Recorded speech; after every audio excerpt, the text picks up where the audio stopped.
My dear brothers and sisters in Christ Jesus, on this third Sunday of Easter, we continue to hear Gospel accounts of Jesus' appearances to his disciples following his resurrection. Today's reading, taken from the Gospel of St. Luke, follows immediately after the report of Jesus' appearances to his disciples on the road to Emmaus. This is the event recounted by the disciples in the opening verses of today's Gospel. Consistently in the reports of Jesus' post-resurrection, Jesus greets his disciples with the words, "Peace be with you."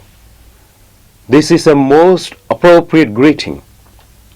The disciples witnessed the death of somebody they loved, and they now fear of their own lives as well.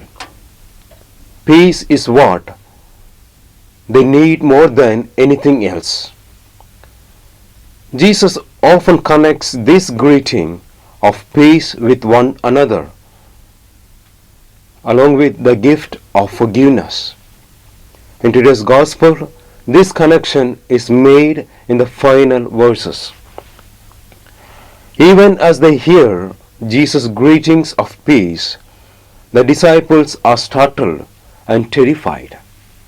They are uncertain about what to take of the figure, and they were quite understandably they mistake Jesus for a ghost.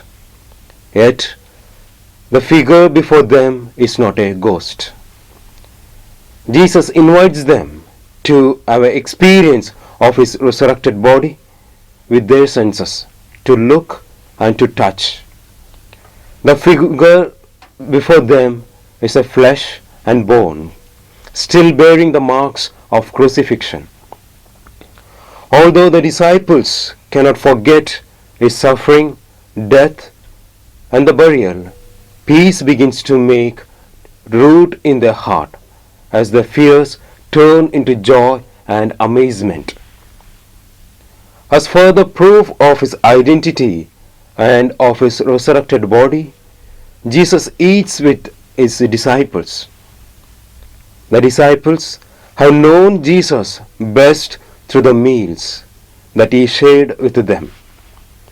Description of these meals are a defining element in the Gospel of Luke. By eating with his disciples after his resurrection, Jesus recalls these meals, and most significantly, he recalls the Last Supper. Luke's report of the Last Supper and the meal that Jesus shared after his resurrection unveils for us the significance of the Eucharist. Having shared a meal with the disciples, Jesus now uncovers for them the significance what was written about him in the scriptures. So too our celebrations of the Mass is an encounter with Jesus through the word and the sacrament of the Eucharist. As Jesus commissions his disciples to be witnesses to what scriptures foretold, our celebration of the Eucharist commissions us, like the disciples. We are sent to announce the good news of the gospel and the forgiveness of sins by the Master Jesus himself.